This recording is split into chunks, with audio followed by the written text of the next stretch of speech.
Hola, espero estén teniendo un buen día. Sean bienvenidos todos. Es un gusto estar aquí con ustedes para poder continuar con nuestro seminario permanente sobre seguridad y justicia. A continuación, presentaremos a nuestra docente, la licenciada Diana Maritza Amaya, quien es psicóloga egresada de la Universidad Nacional Abierta y a Distancia UNAD, abogada de la Institución Universitaria de Colombia, especialista en psicología jurídica y forense de la Universidad Santo Tomás, curso de profundización en desarrollo humano y familia. Cuenta con un diplomado en pruebas psicológicas de la Universidad Piloto de Colombia, diplomado en pruebas psicológicas de uso frecuente en psicología jurídica y forense de la Universidad Santo Tomás, diplomado en atención integral a víctimas de violencia sexual del Politécnico Suramericano y diplomado en Sistema Interamericano de Derechos Humanos. Experiencia en evaluación psicológica. Perito privado en psicología forense, coordinadora del listado de peritos del Colegio Colombiano de Psicólogos y auxiliar de la justicia de lo contencioso administrativo. Actualmente, laboró como consultora dentro del Programa de Justicia Inclusiva de la Agencia de los Estados Unidos para el Desarrollo Internacional, USAID. Ella nos presenta el tema Aspectos contextuales del abuso sexual en comunidades indígenas. Sin más preámbulo, le cedo la palabra a la licenciada Diana Maritza Amaya.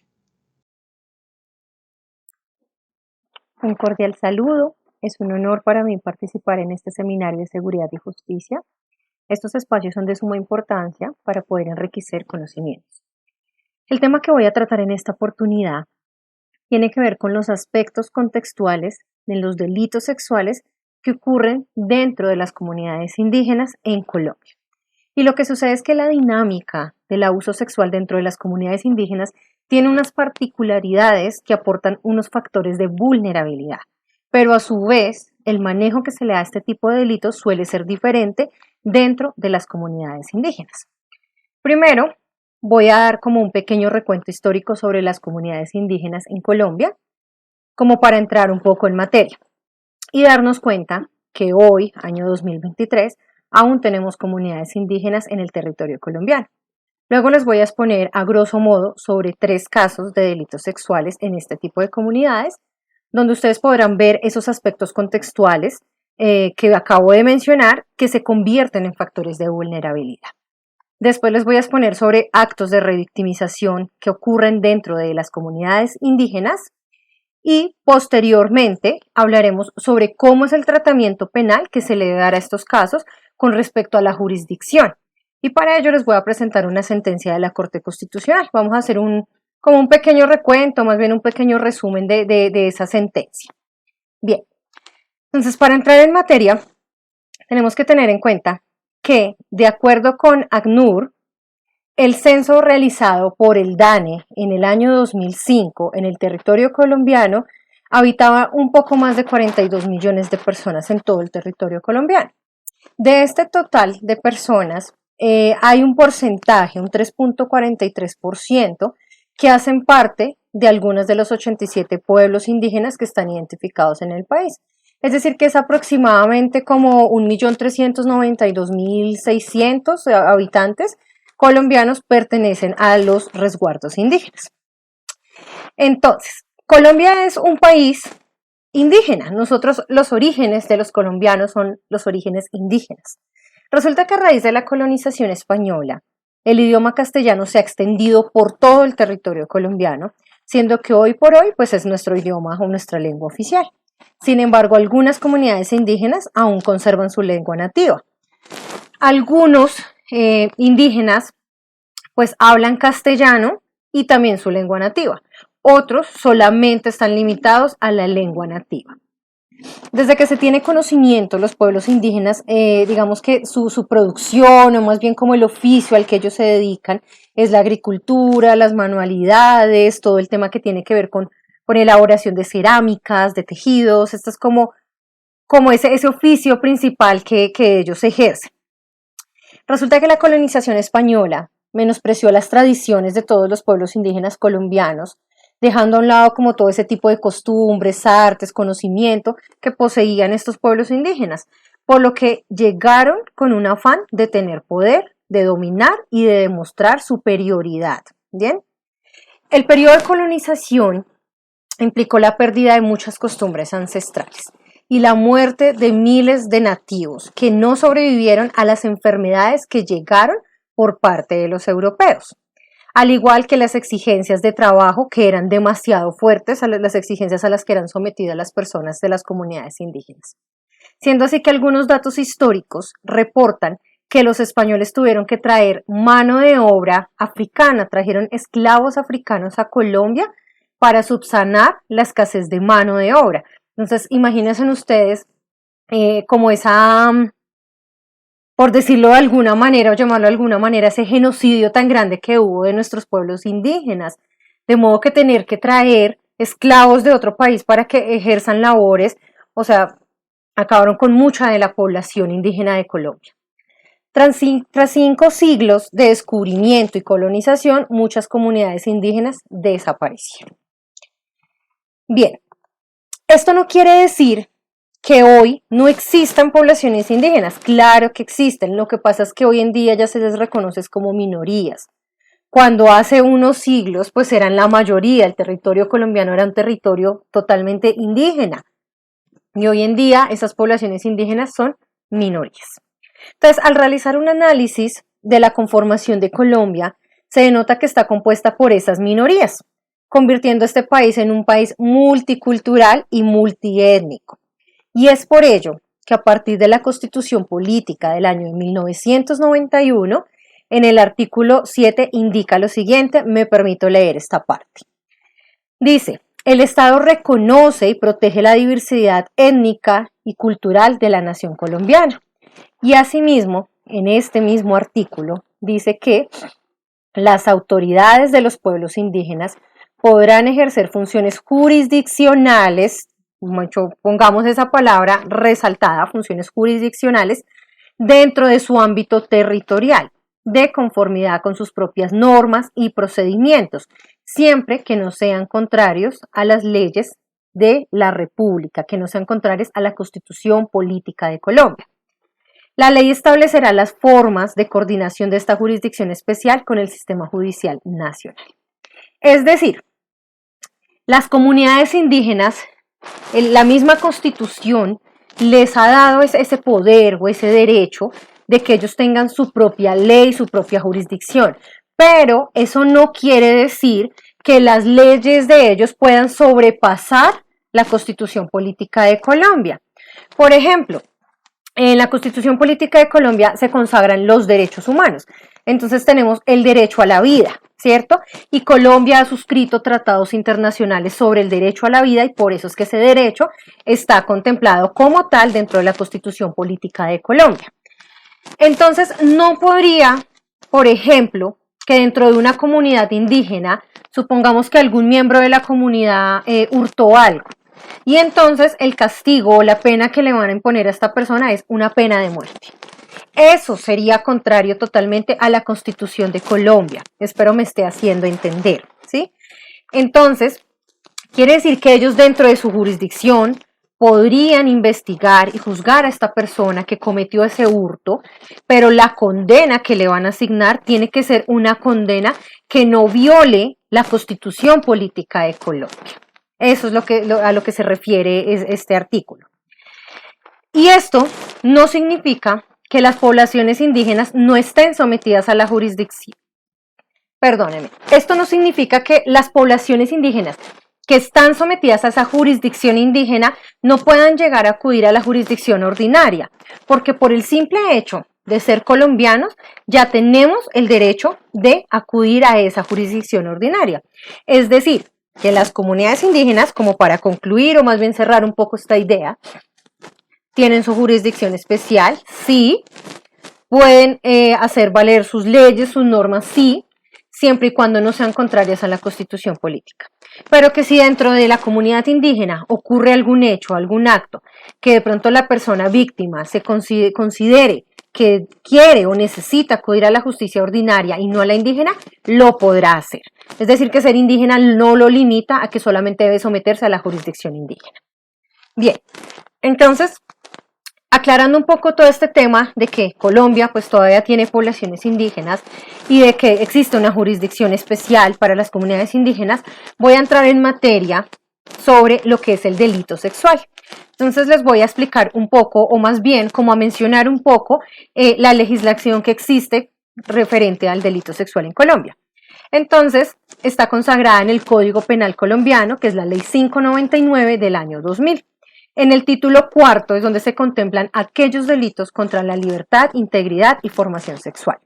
Y posterior, capítulo 1, empieza a hablar sobre lo que es la violación y de allí surgen los artículos 205 al 207. Y luego viene el capítulo número 2, que habla de los actos sexuales abusivos, correspondiendo así al artículo 208 y 210. Y posterior a estos artículos, pues vienen las circunstancias de agravación. Entonces, eso es a grosso modo, digamos, las leyes. O sea, si ustedes necesitan de pronto mirar en Colombia cuál ley es la que rige el delito sexual, porque, digamos, qué pena se puede imponer y demás, entonces acudimos a la Ley 599 del año 2000, Código Penal colombiano. Bien, entonces, para hablar de delito sexual, primero tenemos que definir qué es, ¿cierto? Entonces dice que son actos de índole sexual que se realizan en contra de una persona que va contrario a su voluntad, es decir, la persona no desea, no quiere ese acto. Estos se pueden dar por medio de tocamientos, besos, caricias, exposición a pornografía, exposición a que de pronto vean relaciones sexuales, o sea, a otras personas sosteniendo relaciones sexuales. Todo esto son actos actos de índole sexual o el acceso carnal como tal. ¿Listo? Es importante aclararlo porque pues muchas veces, y de pronto para personas que no conozcan mucho del caso, a veces se asume que el delito sexual es solamente el acceso como tal, o sea, la relación coital como tal, pero no es así. ¿Listo? Tocamientos, caricias, besos, actos de acoso, por ejemplo, el acosar a una persona es cuando la están como hostigando constantemente con comentarios y temas de índole sexual. Entonces, bueno, todo eso es lo que tiene que ver con definición de delitos sexuales. Algo que nosotros debemos tener muy en cuenta es que el abuso sexual no tiene distinción, es decir, que cualquier persona lo puede padecer. El delito sexual no distingue entre género, entre raza, entre etnia, entre clase económica, nada de eso distingue. Cualquier persona puede llegar a padecer en algún momento un acto de delito sexual. Sin embargo, es más común encontrar víctimas mujeres, niñas o niños y o adolescentes. ¿Listo? Es como digamos que la población foco sobre la cual recaen estos actos, pero no significa que de pronto un hombre adulto no pueda llegar a ser víctima de un acto de delito sexual. Eso puede pasar. Solo es que, digamos que prevalece contra esta población que les acabo de decir. Niñas, mujeres, niños, adolescentes, son sobre todo la población, digamos, como en mayor riesgo. Bien, los agresores sexuales de niños o niñas por lo general suelen ser personas con las que tienen un vínculo estrecho o de pronto no tan estrecho, pero sí personas conocidas. Puede llegar a ser el padre, el tío, el hermano, el abuelo, el amigo, el sobrino, el vecino, el padrino. O sea, por lo general, no estoy diciendo que en todos los casos de delito sexual pase, porque también hay casos donde de pronto el agresor es alguien totalmente desconocido, pero en la gran mayoría de casos son personas que conocen a la víctima. ¿Listo? Y como patrón de conducta suele darse la amenaza o la intimidación, o simplemente el hecho de ser una figura de autoridad. Supongamos un profesor que empieza a ejercer algún tipo de actos sexuales sobre un alumno. Puede que no propiamente le esté diciendo, si cuentas voy a hacer tal cosa, le repruebo la materia, asesino a la mamá, ¿sí? Porque esas son amenazas comunes en estos casos. Muchas veces no se da como tal, digamos, esa frase o el acto como tal de amenazar, pero como tiene una condición de superioridad porque es el profesor, pues eso ya hace que se provoque una intimidación en la víctima. Entonces, esa es la condición de superioridad. ¿Listo? Bien, ahora, desde mi experiencia, conociendo casos de delitos sexuales en poblaciones indígenas, me he encontrado con algunas características que se convierten en factores de vulnerabilidad para ser víctima de algún delito de tipo sexual. Y de pronto se estarán preguntando por qué en poblaciones indígenas. Luego no es lo mismo una población indígena a una población no indígena. Pues vamos a ver que no. ¿Listo? Tenemos que tener en cuenta que cada acto o cada hecho de delito sexual tiene su particularidad.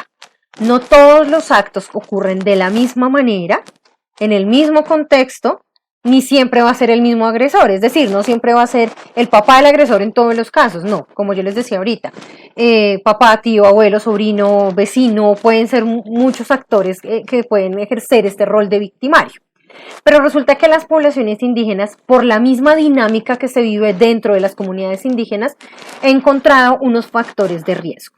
Entonces acá es donde les voy a exponer, así como a grosso modo, 3 casos para que nos demos cuenta como 3 situaciones diferentes que pueden ocurrir dentro de las poblaciones indígenas que se convierten en factores de vulnerabilidad para las personas.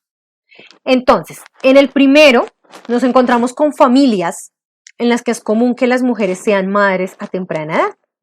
Entonces, esto se vuelve un tema generacional.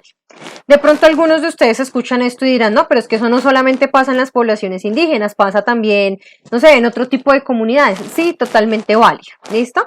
Pero no puedo dejarlo de mencionar porque digamos que es como un factor repetitivo que he encontrado en los casos de delitos sexuales en poblaciones indígenas. Entonces, el hecho de que también ocurra en otras comunidades no quiere decir que no se deba resaltar que ocurre dentro de una población indígena. Bien, entonces, les decía, familias donde es habitual, normal, es algo común que las niñas sean madres a temprana edad. Entonces, esto se vuelve un tema ya como generacional y de cierta manera como por decirlo de alguna forma cultural. Y se asume que como mi madre fue mamá, por ejemplo, a los 12 años de edad, entonces yo, ¿por qué no puedo hacerlo? En Colombia, y acá hay que tener en cuenta algo, es que todo acto de tipo sexual con una persona que tenga menos de 14 años ya se constituye como un delito sexual. Y se considera que esta persona aún no cuenta con la capacidad cognitiva y mental de comprender una relación sexual. Y todo lo que implica una relación sexual, ¿cierto? Como por ejemplo, digamos, los temas de planificación. Y de pronto, en este punto, muchos de pronto estén diciendo, ¿cómo que una persona de 13 años no va a comprender? Si hoy en día en los colegios les enseñan educación sexual y demás, pero es cierto, ¿sí? Aún nos encontramos con personas que desconocen estos temas. Y con los ejemplos siguientes, con los casos siguientes que les voy a mostrar, nos vamos a dar cuenta que sí pasa.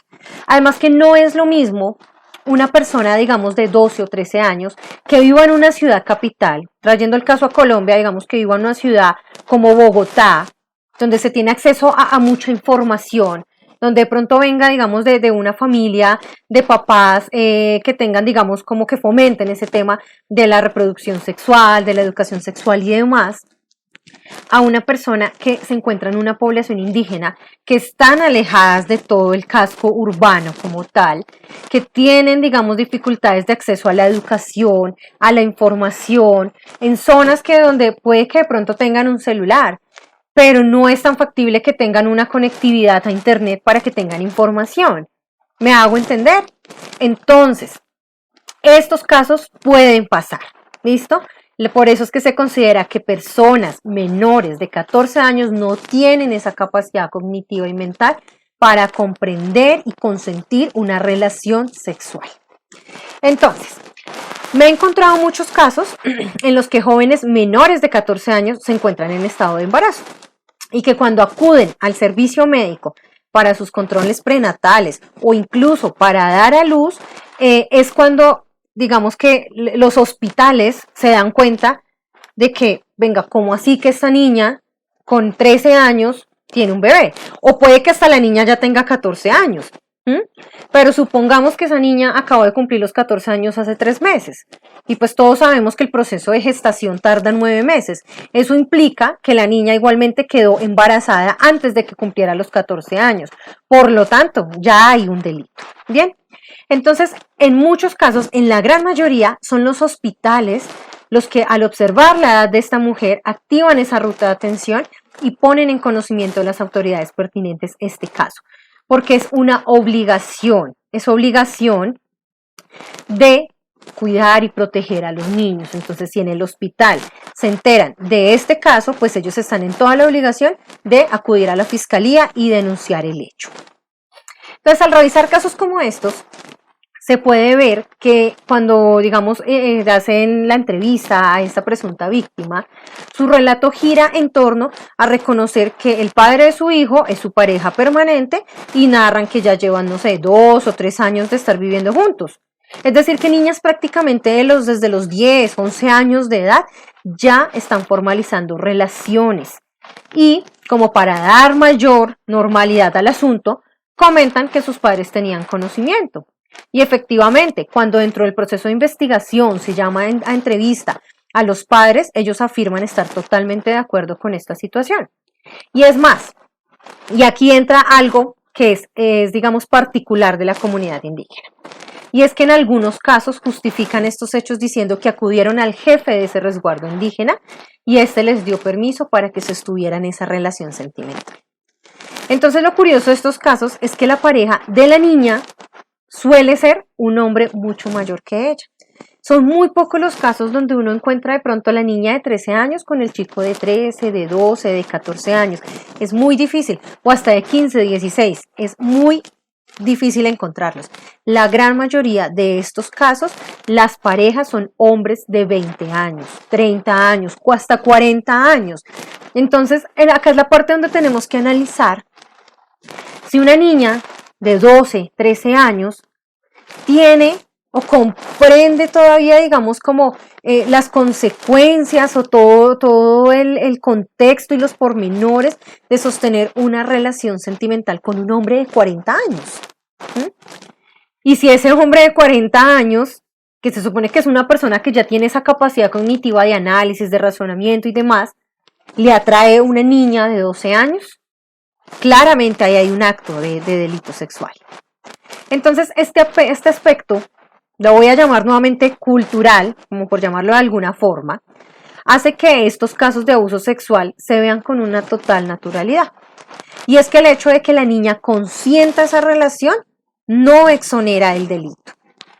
Porque eso es lo que pasa en estos casos. Muchas veces cuando estas niñas son entrevistadas, ellas dicen, no, pero es que él es mi novio, es que yo lo amo, es que es mi pareja, es que es el papá de mi hijo, y él nunca me obligó a nada, yo siempre lo hice conscientemente. Bueno, dicen todo esto, pero, vuelvo y les digo, la ley penal colombiana nos dice que todo acto sexual sobre un niño, niña o adolescente menor de 14 años ya es delito. ¿Listo? Y es que aquí les quiero comentar que conocí el caso de una niña que tenía 11 años de edad. Y a esa corta edad, esta niña ya había tenido 2 parejas sexuales en su vida.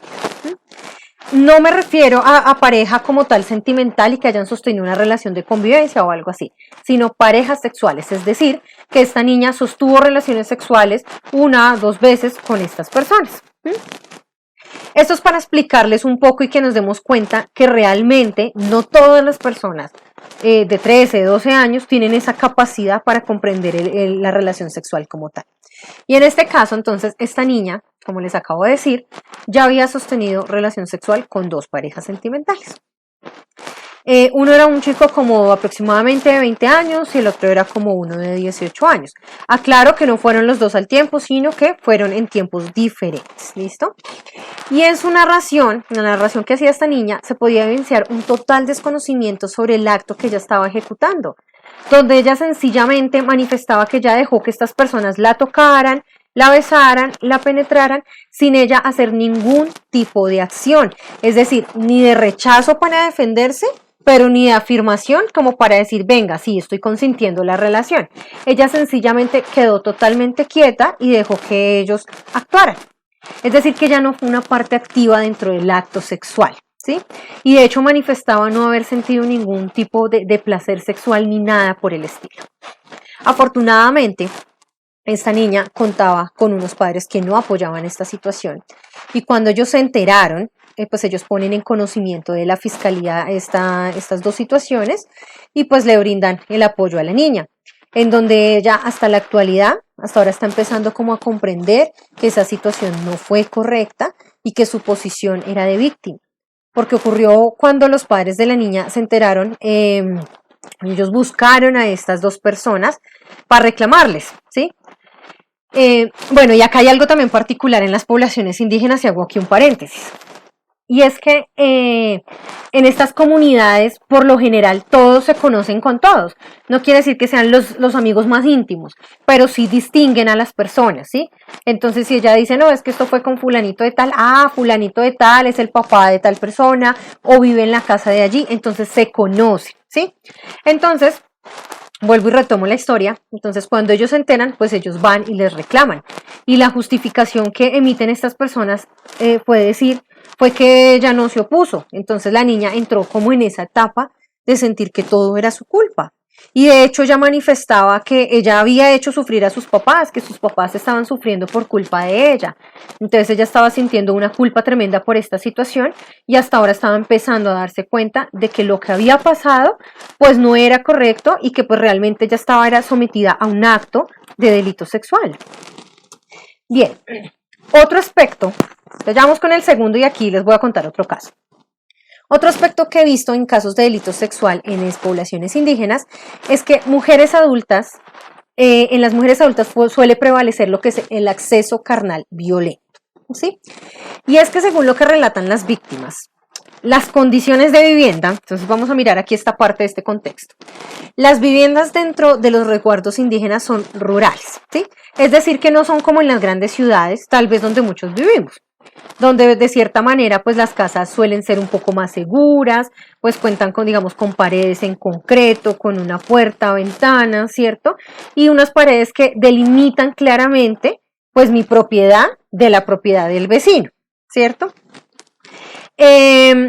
Y pues cuando nosotros entramos a nuestras casas, pues es más sencillo, digamos, cerrar ventanas, cerrar puerta, poner seguro, y uno dentro de su casa ya se siente más seguro.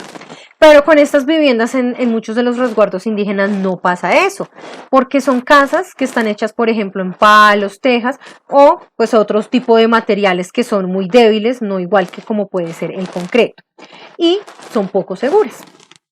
Al igual que el terreno, no se encuentra delimitado, de pronto está delimitado por una cerca con palos y alambres de púa, ¿sí?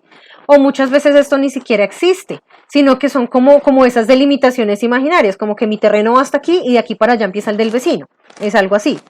Entonces son casas que suelen estar un poco separadas unas de las otras y el acceso puede ser ya sea por la parte de delante de la entrada principal o en muchos de estos casos tienen una puerta trasera que es el patio, que es un patio que no es como el patio, digamos, de las casas de las ciudades, ¿cierto? Que es el patio dentro de mi casa, sino es un patio, por decirlo de alguna manera, comunal. O sea, es decir, yo puedo salir al patio de mi casa y allí me encuentro a mi vecino. Entonces yo salgo al patio de mi casa, por ejemplo, a colgar la ropa que acabo de lavar y puedo ver a mi vecino ahí al ladito también haciendo lo mismo. Entonces tenemos contacto, no hay ninguna barrera, no hay nada que delimite, digamos, ese terreno o esa propiedad. Bien, entonces, en ese orden de ideas, es muy fácil que pues extraños entren a casas ajenas. Y me he encontrado con varios casos así. Por ejemplo, hubo el caso de una mujer que se encontraba en una reunión que estaban haciendo dentro de la comunidad indígena. Ella había consumido algo de licor, un licor como elaborado de forma artesanal, típico de la comunidad indígena. Sin embargo, ella pues a determinada hora, no recuerdo con exactitud, creo que eran tipo 11 de la noche o medianoche, ella decide irse para su casa, ella se va sola, su esposo se queda en esa reunión. Ella narra que ella llega a su casa, se pone se me fue la palabra, el nombre de la prenda que ellas usan, pero es como una bata, como en hilo larga, y se acuesta a dormir. En horas de la madrugada ella se despierta porque ella siente que alguien está sobre ella y que está realizando actos sexuales relacionados con caricias, besos y tocamientos en sus partes íntimas, por lo que ella inicialmente piensa que es su esposo. Sin embargo, a ella pues se le hace como extraño porque ella dice que su esposo cuando llega bajo efectos del alcohol no suele buscarla para sostener relaciones sexuales. Entonces ella manda la mano a la cabeza del sujeto y por el estilo del corte del cabello se da cuenta que este no era su esposo. Ella lo empuja y empiezan a forcejear. Dentro del forcejeo, pues este sujeto ejerce fuerza sobre ella, la golpea, de igual forma ella también reacciona violentamente ante él y también pues trata de golpear. Con todo, digamos, el ruido, el escándalo que hubo, pues un familiar que se encontraba en la casa de ella, pues se despierta y a su vez al momento pues llegan algunos vecinos. En este caso, el sujeto era conocido, es decir, no era el amigo, pero sí era de esas personas que se distinguen dentro de la comunidad. Y la víctima comentaba que ésta ingresó por la puerta trasera del patio, la cual tenía la chapa de seguridad dañada. Entonces, fíjense que ahí estamos viendo lo que les decía, esos factores de vivienda como tal también son factores de riesgo que ponen en vulnerabilidad a estas mujeres. ¿Listo? Y nos vamos con el tercer caso. Como yo lo indicaba ya hace unos momentos, en la mayoría de los casos los agresores sexuales suelen ser conocidos y en muchas oportunidades pues son figuras de autoridad, ¿cierto? Para esa víctima. Entonces aquí hay un caso donde el victimario era un médico ancestral, el cual, digamos, dentro del resguardo indígena viene siendo algo así como una autoridad o una figura que está respetada dentro de la comunidad. Por ejemplo, cuando nosotros vamos al médico, acudimos al médico y este nos dice, acuéstese en la camilla para revisarla, uno lo hace porque uno asume que está en una relación profesional de médico-paciente, ¿cierto? Pero si ese médico empieza a ejercer algún acto, uno como que al principio, de pronto, bueno, no sé cómo reacciona, o sea, todo el mundo tiene una capacidad de reacción diferente, ¿cierto? Pero puede que de pronto por esa misma, digamos, nivel de superioridad del médico, uno diga, no, pues me está revisando, lo que está haciendo es correcto. Y de pronto, digamos que no responda activamente a eso, a una defensa, ¿bien? Entonces, en este caso, digamos que ese médico, doy el ejemplo del médico general, como para, digamos, aterrizarlo un poquito y que puedan entender qué es un médico ancestral dentro de una comunidad indígena, ¿listo? Entonces, este médico ancestral de esta comunidad, como les indicaba, pues era una persona respetada. Además que la cultura indígena se enfoca también en el respeto por esas figuras de autoridad, ¿sí? Entonces esta es una persona ya mayor, que tiene ciertos conocimientos y de cierta manera que dentro de la comunidad pues se tiene esa creencia de que tiene unos poderes de sanación. Entonces es alguien que genera mucha confianza en las demás personas y respeto, ¿bien? Pero resulta que este señor solía hacer unos rituales que él les llamaba rituales de limpieza de energía o algo así, que tenía que ver pues con temas relacionados propios de las creencias de esta comunidad. Él hacía esos rituales, solía hacerlos de forma grupal y una vez terminaba de hacer el ritual grupal, entonces solía hacer unas sesiones de forma individual. Entonces llamaba a ciertas personas con las que había hecho el ritual y les decía cosas así como que tenemos que hacer una sesión individual, una sesión adicional, porque es que usted tiene, no sé, un bloqueo, usted tiene esto, tiene el otro, entonces toca hacer una limpieza más profunda específicamente con usted. Esto hacía esta persona. Cuando él se llevaba a esta persona a un sitio a solas para hacer esa limpieza, él aprovechaba para realizar tocamientos de tipo sexual contra las mujeres. Y era contra cualquier tipo de mujer, adultas o niñas, adolescentes, contra cualquier tipo de mujer lo hacía. Y cuando terminaba, les decía que no le podían contar a nadie, porque de lo contrario, el trabajo de limpieza no iba a quedar bien hecho. Y efectivamente muchas mujeres guardaron silencio. Por muchos años guardaron silencio, hasta que este hecho le ocurrió a una adolescente. Y esta adolescente le cuenta a sus padres lo que ocurrió y a raíz de esta denuncia, entonces muchas mujeres empiezan a romper el silencio y empezaron a contar sus historias de todo lo que les había pasado. Bien. Entonces, estos son los tres casos que digamos, traía para analizar. Entonces, fijémonos que hay varios factores en lo que yo les acababa de comentar, ¿cierto? Entonces, en el primer caso, hablábamos de niñas que crecen con esa creencia de que ser madres a temprana edad es totalmente normal, ¿sí? Y que sostener relaciones sexuales simplemente porque las consienten, entonces eso ya no es un delito, ¿sí? Y que son niñas que a pesar de consentir la relación, realmente no alcanzan, digamos, como a tener esa capacidad cognitiva de analizar todo lo que contempla una relación sexual, ¿cierto? Bien, el segundo caso, tenemos una mujer adulta, ¿sí? Una mujer adulta que pues obviamente se defendió, pero una mujer adulta que estuvo en un estado de vulnerabilidad por el hecho, digamos, de la infraestructura de su vivienda. En ese caso, olvidé comentarles algo, y resulta que esta persona que entra a abusar de ella, también se encontraba en el sitio donde estaban reunidos antes, y pues él se da cuenta cuando ella se va y que ella se va sola para su casa. Entonces posiblemente esta persona pues ya le estaba haciendo como un seguimiento o aprovechó la oportunidad de que ella se fue sola para su casa para ir y pues realizar este tipo de actos contra ella. Bien. Y tenemos ese tercer caso, donde es una persona que tiene una autoridad dentro de esa comunidad indígena y aprovechándose de esa autoridad, de ese conocimiento que él tiene, entonces aprovecha para realizar estos actos sobre mujeres, niñas y adolescentes. Bien, listo. Después de hablar de estos casos, entonces tengo que mencionar el tema de la revictimización. ¿Y por qué es importante? Porque nos vamos a dar cuenta que dentro de las poblaciones indígenas ocurren muchos eventos de revictimización. Entonces, para esto, lo primero que debo mencionar es que todo acto sexual abusivo siempre va a generar una afectación de tipo emocional. Cada víctima actúa de una manera diferente. No podemos pretender que todas las víctimas que vivieron actos sexuales abusivos, entonces todas tengan depresión, todas tengan ansiedad. No. ¿Listo? Puede que haya algunas que la manifiesten, pueden otras que no, otras pueden tener otro tipo de afectación. Eso depende, o sea, no existe un patrón de conducta general, ¿bien? Sin embargo, la literatura científica al respecto nos dice que, digamos, lo más común que uno encuentra en víctimas de delito sexual son estados de ánimo deprimidos, estados de ansiedad y trastorno por estrés postraumático. Es lo más común, ¿listo? Pero también se llegan a afectar otras áreas de funcionamiento, como por ejemplo lo social, lo académico, lo familiar, laboral y la vida en pareja, entre otros temas más. ¿Por qué? Por ejemplo, puede que a raíz de lo que pasó, la persona se aísle socialmente, ya no quiere salir más de su casa, no quiere hablar con nadie.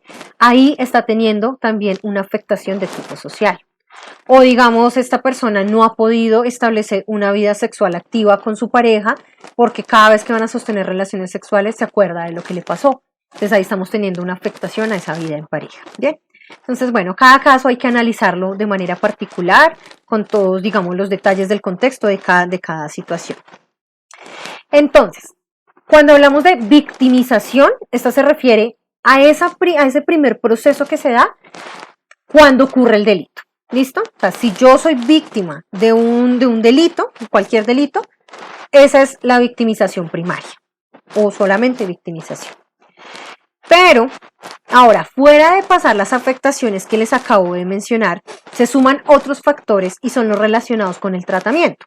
Cuando hablo aquí de la palabra tratamiento, vale la pena aclarar que yo menciono ese término, pero no desde el contexto terapéutico, ¿no? Sino que me refiero a la forma en que las autoridades le dan manejo, le dan el tratamiento a ese proceso penal. Es decir, de qué manera, cómo es el procedimiento para llevar un caso de estos, ¿listo? Y eso no solamente se refiere a las autoridades judiciales, sino también al contexto donde se desempeña la persona. Entonces, en este caso, el contexto indígena, ¿cierto? De acuerdo con Carranco, él dice que la victimización secundaria se da cuando la misma víctima, o sea, la que ya fue víctima de un delito, aparte de sufrir ese daño ocasionado por el hecho delictivo, sufre un daño posterior que está siendo causado por de pronto el sistema penal, por la policía, por los jueces, por los trabajadores del sistema penal, por la misma sociedad, por la familia, por las comunidades o los medios de comunicación. ¿Listo? Entonces, teniendo claro este concepto, vamos a ver cómo es que en los casos que les expuse se presentaron actos de victimización secundaria. Entonces, como ya les había comentado desde el principio de esta charla, las comunidades indígenas tienen una jurisdicción especial, por lo que ante eventos de discordias, disputas y cualquier otro tema, los miembros de la comunidad suelen acudir a las autoridades del resguardo, pues para que ellos les ayuden como a dirimir y decidir sobre ese conflicto que se está presentando. Pero ante eventos de abuso sexual que involucran sobre todo a menores de edad, la competencia suele ser de la jurisdicción ordinaria. Y esto ocurre porque los niños y las mujeres son sujetos de especial protección para el Estado colombiano. Entonces, ojo aquí, y esto lo vamos a aclarar ahorita más adelante cuando veamos la sentencia que les traje. Esto no significa que la jurisdicción especial indígena no tenga cabida en el caso, claro que sí, pero cuando la jurisdicción ordinaria se entera de uno de estos casos es su obligación manejarla y llevarla y tratar de garantizar los derechos de ese niño porque son sujetos de especial protección para el Estado colombiano. Ahorita lo vamos a ver un poquito más adelante para que pronto nos quede un poco más claro, ¿listo? Entonces, en los casos que les expuse, los hechos fueron puestos en conocimiento de las autoridades de los resguardos indígenas, pero el tratamiento que les dieron provocó un proceso de revictimización. Y esto se dio porque no se guardó, digamos, la prudencia necesaria en estos casos. Miremos un caso de estos que ocurra, por ejemplo, en una comunidad que no sea indígena, ¿listo? Yo voy a hablar de Bogotá porque es, digamos, la ciudad donde yo vivo, en Bogotá, Colombia. Entonces hay un caso de un delito sexual contra un menor de edad, digamos que sus padres se enteran y sus padres van a la fiscalía e interponen la denuncia, ¿listo? Y tratan, digamos, de manejar todo con prudencia para que otros no se enteren de este caso y no revictimizar al niño, ¿listo? Digamos que ese es el común denominador, debería ser el deber ser siempre, ¿no? Pero pues bueno, también suele pasar que a veces le cuentan a toda la familia y demás. Pero por lo general se trata de digamos, como de tener la reserva de ese caso. Pero en este caso, cuando estas personas acudieron al resguardo indígena para exponer estos casos, esto no se trató con esa prudencia, sino que se expuso públicamente los hechos. Siendo así que, por ejemplo, en el caso del médico ancestral, se reunieron los representantes de cada uno de los resguardos pertenecientes a la comunidad, que eran, la verdad se me escapa en este momento el número de resguardos de esta comunidad, pero eran muchos, eran como más de 30, 20, 30, algo así, o hasta más, no recuerdo con exactitud. Entonces imagínense ustedes, 20, 30 personas enterarse de que yo fui abusada. O sea, ¿cómo se empieza a sentir la víctima? Entonces, bueno, se reunieron ellos pues como para tratar este tema, por lo que los hechos se conocieron rápidamente y no tardó nada en que todas las personas de los resguardos empezaran a hacer comentarios contra las víctimas, donde las acusaban de mentirosas. Tengamos en cuenta que ese es el ejemplo del caso del médico, pues era la persona que muchas personas querían, que porque pues el médico que me curó de tal cosa, porque no sé, le dio el medicamento a mi hijo. Entonces son personas que tienen como ciertos afectos dentro de la comunidad. Entonces cuando se enteran de esto, entonces les tachan de mentirosas, y esto provocó que muchas de esas víctimas evitaran salir de sus casas para evitar, digamos, escuchar ese tipo de comentarios.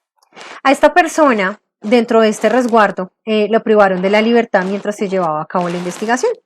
Pero aún así, él andaba libremente por la calle y solía pasar por frente de las casas de las víctimas y cada vez que pasaba, él caminaba y se quedaba mirándolas, las iba observando mientras pasaba. Las autoridades indígenas argumentaban que era que no tenían un espacio en la cárcel de la comunidad y que por eso él se encontraba, digamos, privado de la libertad, pero en su casa. Pero pues no cumplía, digamos, ninguna norma y salía de su casa. Entonces, pues debido a esto, algunas de las víctimas decidieron acudir a la justicia ordinaria porque dentro de la jurisdicción indígena no encontraron esa protección que ellas requerían. Entonces, en todos estos casos, la comunidad lo que hizo fue culpar a las víctimas. Y sobre todo en el caso de este otro que les conté de la mujer adulta, en donde el agresor entró a su casa, las personas comentaban que no se trataba de un acto de abuso sexual, sino que había sido un acto de infidelidad de ella. Y que entonces cuando se dio cuenta que más personas la vieron, entonces que ella inventó que él la estaba abusando para justificar su infidelidad. Esta fue la acusación que le hicieron a ella. Aparte, esta persona también ha recibido amenazas por parte del victimario y su familia, donde la han estado amedrentando con tomar retaliaciones hacia ella por parte de grupos al margen de la ley. Sin embargo, pues ella continúa en el proceso con la justicia ordinaria y pues alega que ella quiere que se haga justicia en su caso. Entonces, cuando los victimarios son capturados por la justicia ordinaria, se suelen presentar peticiones de los resguardos indígenas en donde reclaman la jurisdicción para juzgar estos casos. Y en algunas ocasiones se les concede y otras no. Y esto depende de los pormenores del contexto en el que se dan los hechos. Entonces, para conocer un poco más sobre esto que les estoy comentando, vamos a revisar rápidamente la sentencia de la Corte Constitucional. Para quienes la quieran buscar y leerla de forma más detallada, la pueden buscar en internet. bajo el expediente CJU 656. Repito, CJU 656, que es del 12 de agosto del 2022. Aquí el asunto es el siguiente, me permito leer esta parte. Dice, conflicto de jurisdicciones suscitado entre el Juzgado Primero Penal del Circuito con función de conocimiento de Valledupar y el resguardo indígena Bucinchama, territorio ancestral arhuaco. Los arhuacos son una comunidad indígena en Colombia. Dentro del proceso penal que se adelanta contra el señor Hugo. Y el magistrado ponente de esta sentencia es el doctor Jorge Enrique Ibáñez Najar. El asunto es el siguiente, este es un caso de una menor de edad que aparentemente fue víctima de un delito sexual por parte de quien ostentaba la calidad de padrastro. ¿Qué antecedentes hay? Entonces resulta que el Juzgado Primero Penal del Circuito con función de conocimiento de la ciudad de Valledupar llevó a cabo una audiencia de acusación en contra del señor Hugo por el punible de acceso carnal en contra de su hijastra. El abogado defensor del señor Hugo puso en conocimiento del juzgado una petición por parte del gobernador del resguardo indígena que solicitaba el cambio de jurisdicción de la ordinaria a la indígena, indicando que el procesado, la víctima y la progenitora de la víctima le solicitaron al resguardo que solicitaran la jurisdicción especial. También argumentaron que el pueblo arhuaco considera como grave la conducta de violación a menores de edad porque consideran que la violación de una mujer es la violación a la madre tierra. Entonces que ellos cuentan como con fuertes, digamos, leyes o castigos frente a estos hechos. También dijeron que el delito de acceso carnal abusivo está consagrado en la legislación penal indígena y indicaron que como los hechos ocurrieron dentro de un territorio indígena, entonces la jurisdicción era de la justicia indígena. Ante esta petición, el representante del Ministerio Público solicitó al despacho no acceder a esa petición, argumentando que primero, lo que yo les decía hace un momento, los niños son sujetos de especial protección para el Estado colombiano, por lo que indica que la jurisdicción indígena no está en capacidad de ofrecer un acompañamiento psicológico que amerita una víctima de un delito sexual. También adiciona que los hechos ocurrieron en Puerto Bello, que no pertenece propiamente al resguardo indígena, y recalcó que las causas penales relativas a los delitos sexuales en contra de menores y mujeres deben ser conocidas por la jurisdicción ordinaria penal. Esto fue en razón a su especial trascendencia y con fundamento de obligación del Estado para prevenir, investigar y sancionar las conductas lesivas de los derechos de las mujeres. Entonces, en asocio con esto, el fiscal del caso apoyó los argumentos del Ministerio Público y agregó que los derechos e intereses de los niños son superiores, ¿cierto? El interés del niño prima sobre el interés general y adicional que la conducta fue grave al ser el padrastro quien abusó de su hijastra porque transgredió el principio fundamental de que la familia es el núcleo fundamental de la sociedad. Y agrega que la niña no hace parte de la comunidad indígena arhuaca y que sobre el imputado existen más investigaciones. ¿Listo?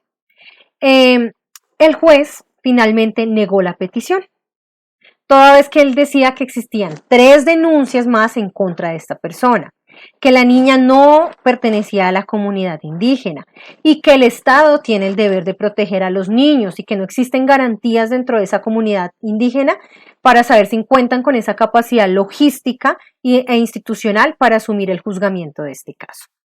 Entonces, a continuación, me permito leer acá, les voy a leer el resuelve de esta sentencia.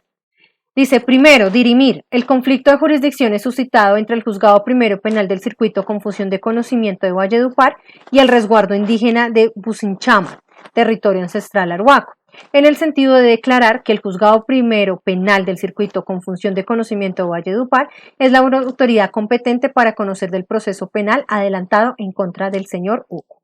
Y segundo, remitir el expediente CJU 656 al Juzgado Primero Penal del Circuito con función de conocimiento de Valledupar para lo de su competencia y para que comunique la presente decisión al resguardo indígena Bucinchama y a los sujetos procesales e interesados dentro del trámite judicial correspondiente. ¿Listo? Entonces, este es un ejemplo de los casos que se pueden presentar a diario en Colombia.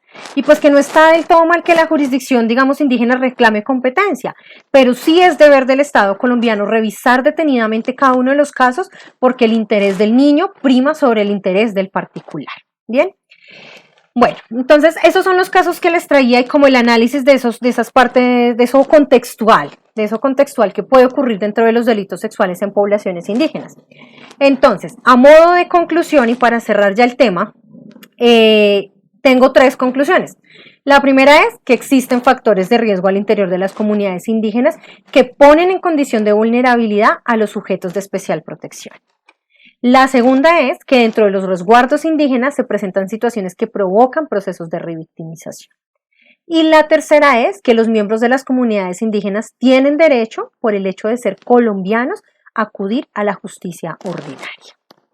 Bien, entonces ese era el tema que les traía para el día de hoy. Fue un agrado para mí participar de este espacio, poderles compartir a ustedes estas experiencias, digamos que he recabado a lo largo pues, de mi trayectoria profesional. Agradezco su tiempo y les envío un cordial saludo.